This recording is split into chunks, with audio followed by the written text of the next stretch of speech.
My husband, Ethan, died in the sea while trying to save his first love, Isabella. When they informed me, I couldn't help but laugh out loud. I opened a bottle of champagne late at night. I could originally only get half of the property, but now I can get 2/3 of it. I definitely have to celebrate. My husband, Ethan, is dead. He took his first love, Isabella, on a ferry cruise. They encountered a huge wave, and the boat hit a reef. He gave the chance of survival to Isabella, but he himself died in the sea. When the police informed me, his head had been eaten by a shark. The headless body floated on the water. At first, several fishermen wanted to fish him out, but then another shark came and carried him away in its mouth. So they only salvaged Ethan's wallet and mobile phone. As a much-watched entrepreneur in this city, everyone wanted to find Ethan's body. The police asked me if I needed to hire a rescue team to search for it. I waved my hand and said, no, I will never waste public resources. An hour later, I went to cancel his household registration with the certificate given by the police. The staff shed 2 tears when seeing his ID card. Mr. Ethan was a very kind person. Mrs. Ethan, please accept my condolences. I laughed out loud. She was right. Ethan was a very kind person. He was supposed to go with me to get a divorce certificate in a couple of days and then get a marriage certificate with Isabella, but he died, leaving me a large sum of inheritance. Without a body, I could only burn some of Ethan's things as an alternative to his ashes. So I burned the useless waste paper in his company office and his daily necessities. After burning them, I put the ashes in a plastic bag, thinking of buying an urn the next day. I contacted the lawyer and started to liquidate Ethan's property. There were 6 companies, 8 cars, 66 storefronts, 88 houses, gold bars in the bank, and the funds and stocks in his hands. While I was counting how many zeros there were in total, the lawyer told me, Mr. Ethan had already transferred the ownership of 2 properties to Ms. Isabella during his lifetime. What? I won't allow anyone to ruin my lucky numbers. I turned to the lawyer and asked, I should be able to recover the things Ethan gave her, right? As expected of a lawyer with an annual income of millions, he understood immediately. That day, Ethan's waterlogged mobile phone had its data restored, and in the afternoon, my lawyer's letter was delivered to Isabella's home. When Isabella came, I had just opened a bottle of champagne. She directly picked up the glass and splashed it on my face, shouting, Gina, what does this lawyer's letter you sent mean? I dodged to the side, and the liquid in the glass all fell on the carpet. My Italian handmade carpet, I said with a pained expression as I looked at Isabella.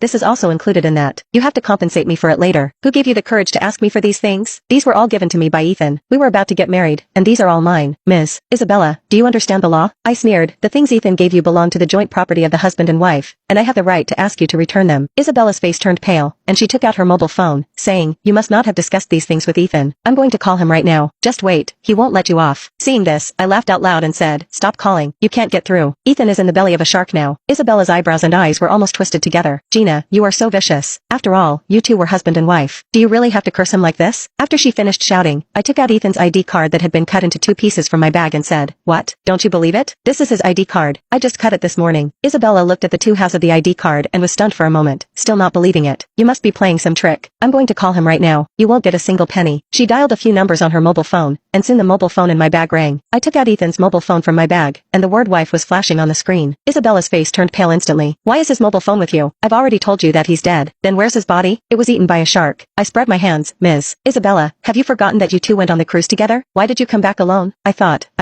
Isabella squatted down directly. Her whole body started shaking. Her eyes turned red instantly, and tears fell like pearls. I couldn't help but roll my eyes. My Italian handmade carpet. Tears are dirty too, okay? Isabella cried for a while, and suddenly stood up and ran towards the pillar in the living room. Ethan, I'll die with you. I was so scared that I quickly took a few steps back and picked up my mobile phone to make a call. Comrade police, come quickly. Someone is trying to commit suicide in my house. The police came quickly. After understanding the situation, they took Isabella away. Before going out, I didn't forget to remind her, remember to return my things. Otherwise, I'll sue you. One of the police officers glanced at me, and his eyes seemed to be saying, she's in such a state, and you're still provoking her. I shrugged. That was several million yuan. Who wouldn't be in a hurry? The next day, I started thinking about arranging a funeral for Ethan. After all, he had so many wealthy relatives, and I had given them money for weddings and funerals in the past 2 years. Now it was time to get something back. I informed a bunch of Ethan's relatives and found a master to go with me to choose a cemetery for him. But I didn't like any of the geometrically good places the master chose. I liked the one on the far side. It was bare, with nothing growing on it. The master said, no, if he's buried there, your husband's descendants will have a very hard life. I clapped my hands and said, that's great. Let's choose this one. The geomancy is so good, and it's also cheap. Anyway, I didn't have a child with Ethan, and there wouldn't be any descendants. After buying the cemetery and the urn, I found a funeral company and held a rather grand funeral for Ethan. At the funeral, I pretended to cry while glancing at the money given as gifts. Sure enough, they were all wealthy people. The money they gave was getting thicker and thicker, and I almost laughed out loud. When the funeral was about to end, Isabella came. She was dressed in black and was holding the hand of a 7 or 8-year-old boy. She directly walked towards Ethan's photo. The already quiet funeral scene became even quieter. Everyone's eyes and ears were wide open. Zach. Isabella's voice sounded very weak. Kneel down. This is your father. When the little boy was about to kneel, I directly ran over and helped him up. Little boy, you can't just call someone your father randomly. Isabella was anxious. He is my son with Ethan. Ethan. Oh, I lowered my eyes. You say so, but I don't believe it. Who can prove it? We can prove it. Two more people appeared at the door. They were my long-lost mother-in-law, Victoria, and father-in-law, Henry. You bitch, Gina. As soon as Victoria saw me, she rushed towards me directly. My son is dead, and you informed everyone but us. What's your intention? How could I let her hit me? I stepped back and waved my hand, and immediately someone came up to stop her. I said, Mom, didn't you tell me not to contact you unless I was dead? It seemed that Victoria had forgotten about it. That year, she drove me out of the house and said this to me. You poisonous woman. My son must have been killed by you. You did such despicable things for money. You won't end well. Victoria kept rushing towards me. She probably wanted to scratch my face. Fortunately, the bodyguards I hired were very capable. They held her tightly and didn't give her any chance. Mom, don't you know how Ethan died? He was with Ms. Isabella. Zach, come and call your grandparents. Isabella directly interrupted my words and pulled the child over. Victoria immediately bent down and touched the child's face. This is our grandson of the Henry family. He looks exactly like Ethan when he was a child. Then she looked at Isabella and said, You've been through so much these years, Isabella. You raised the child all by yourself. Looking at this scene of recognizing relatives, I felt a little disgusted. I kindly reminded her, Mom, you believe everything she says? We still don't know whose child this is. Hearing this, Isabella got angry. Gina, are you saying that this child is not Ethan's? I'm telling you, this child was born to me and Ethan. When we broke up, I was already pregnant. I've been living with the child all these years. Victoria also chimed in. This child is clearly from our Henry family. You bad woman. You can't have a child yourself, and you're jealous of others having a child. Seeing that Victoria was on her side, Isabella became more confident. She began to cry about how hard it was for her to raise the child these years and how much discrimination a single mother had suffered. Oh, really? I mercilessly exposed her. I heard that you got married to someone else abroad and were dumped because of an affair. You're talking nonsense. Isabella had tears in her eyes and turned to Victoria. I can endure it myself, but it's really pitiful for the child not to have a father. Victoria was also affected and started scolding me. Gina, you're a woman who can't have children. You haven't been a mother, so you don't understand. I understand, Isabella. I said softly, Mom, even if this child is really Ethan's, there should be evidence, right? Otherwise, if anyone brings a child and says it's your grandson, will you just recognize it? I have evidence. Isabella straightened her back. At first, Ethan didn't believe that Zach was his child either. So we did a paternity test. That paternity test is still in the drawer of his office. Mom, if you go and have a look, you'll know. Oh, it hasn't even been confirmed yet. Not only me, but everyone present had a very interesting expression on their faces. This funeral was really lively. Everyone was here. As soon as Victoria heard this, she quickly asked someone to go to Ethan's office to get that paternity test. I tried to stop her again. Mom, let's talk about this after the funeral. It won't look good if it makes a big scene with so many people here. Victoria snorted coldly. What's wrong, Gina? Are you afraid that after the paternity test comes out, this child will be able to compete with you for the inheritance? I'm telling you, you should be more generous. If I were in your position, I would definitely recognize Zach. I couldn't persuade her at all. After Isabella told the specific location of the paternity test, someone quickly went to Ethan's company. I also took the opportunity to make a phone call. Less than half an hour later, that person came back.